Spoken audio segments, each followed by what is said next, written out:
So let's return our attention to the model itself. We're back in a file called Assign Materials, which is just another version of our table family that we've been working on in this chapter.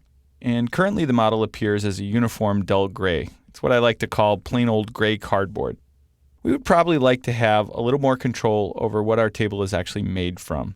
Materials can be assigned to the elements in our family to give them a more realistic appearance.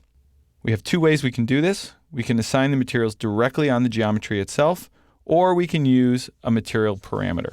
So let's take a look at both of these options here in this file.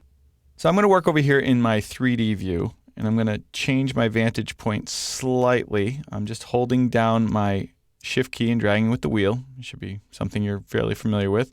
And I'll go ahead and zoom in a little bit. I want to assign some different materials here. So I'm going to start with this little keystone extrusion that we put up on top of the table, and I'm going to assign a material directly to that object. So not via a parameter, I'm just simply going to change the geometry. So like you might expect, you just simply select the object, you come over here to the Properties palette, and you just simply change that property. So here under Materials and Finishes, the material is currently listed as by category. Now by category is just a default setting. So what it's basically saying is, I'm the same material as anything that's assigned to furniture. And that's why we're getting the gray cardboard. So if we just click in this field here, a tiny little browse button will appear. I'll click that. That'll open up the list of materials, which if you're familiar with the list of materials in the project editor, you're probably noticing that this one's a little bit lean. That's by design in the family editor to keep the size of families small and to keep the size of the family templates small.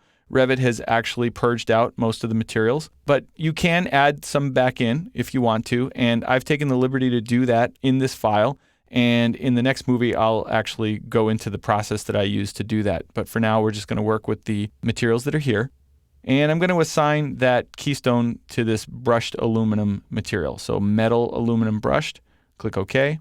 And if I deselect it here in the 3D view, the only real indication that I'll get that I've made that change is that it'll change to a white color because that's the shaded color for that material. So that's pretty simple, pretty straightforward. Of course, doing it that way, the end user has no control over the material of that keystone. So by assigning it directly to the geometry, I am saying this keystone only comes this way. You can't get it any other way. Now, if you imagine you were paging through a product catalog, and the spec sheet for the product in question only made the keystone in that one material, it wasn't an option that you could order differently in the catalog, then that would be a perfectly appropriate way to handle this. But let's say that the legs and the tabletop are a little different. Let's say that when we're looking through that product catalog, there's actually choices. You can choose different kinds of wood maybe for the tabletop and maybe different kinds of metal for the legs. So if that's the case, then what we want to do is set those up as material parameters. Okay, so we're going to go ahead and walk through that step right now. I'm going to start with the extrusion. So I'll select the tabletop. And I'm going to return to the Properties palette, but instead of clicking in the by category field this time, I'm going to locate this tiny little button here over on the right-hand side of the Properties palette. So when I click on that, we're going to see the Associate Family Parameter dialog appear. Now it currently says that the parameter type is material, and it currently shows me a list that's empty. So we don't have any material parameters currently in this file. But I can click this Add button right here, and then I see what should now be familiar parameter properties dialog box that we've been looking at so far. And you'll notice here that the type of parameter is material, and it's grayed out. That's not something we can change here. And all we have to do is basically give it a name. So I'm going to call this tabletop material.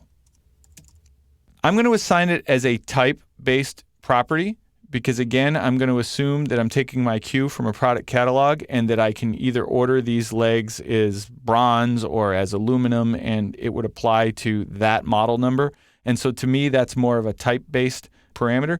You would choose instance parameter if each table was going to be uniquely manufactured to your specifications. And so if you were going to create one using one kind of wood for the tabletop and another kind of wood for the tabletop, you could choose instance. But that doesn't seem like the best choice for me here in this context. So I'm going to click OK, click OK again.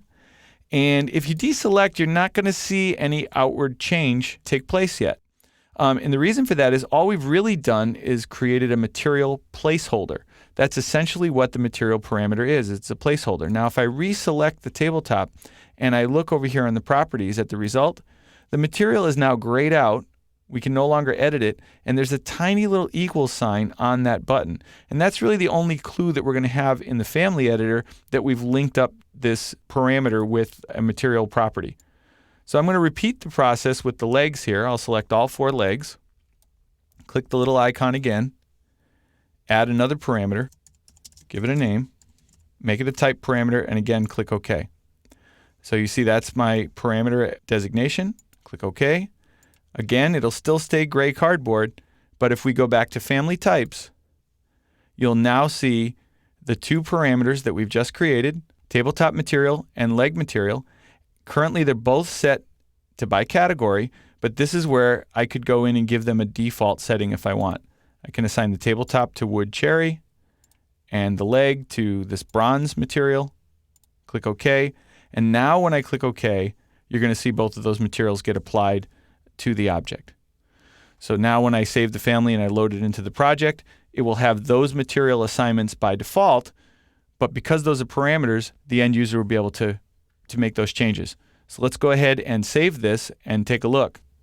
So I have a version of the office building that we were working with earlier in the course loaded already and minimized down at the bottom of my screen. And so I'm going to go ahead over here and click the Load into Project button, and that will bring that project forward. It'll run the place component command, and you'll see that the table is now on my cursor. And I'm going to come over here into this conference room area, and I'm just going to click to place that family. You can't really tell what material it's made out of in this view. I mean, I can certainly click on it, edit type, and you'll see the material designations are here. They're listed here, and we can also see all of that information that we put in the previous few movies. It'd probably be better to actually take a look at it. So let's do one more thing. We'll go and create a camera, stand right here by the door, and kind of look at our table.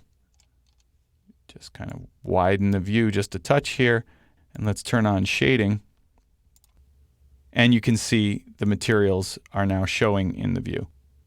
Now that it's loaded in the view, if my user wanted to select the table and edit the type and click here, because they're in the project environment, you would see the much more robust material list to choose from, and they could reassign the material to just about anything they want. So the way that we set it up back in the family, we just kind of set what we wanted the default material to be, but it's still flexible for the end user to make the change. But notice that there is no way for the end user to change the keystone material. The keystone there on the top of the table is going to stay permanently as that aluminum color because of the way that we assign the material. So those are the 2 ways you can assign materials in the family. You can either assign them explicitly directly to the geometry, or you can assign them as material parameters, which are essentially material placeholders that then can be modified later. In the next movie, we'll look at how we actually imported those materials over into the family editor to start with.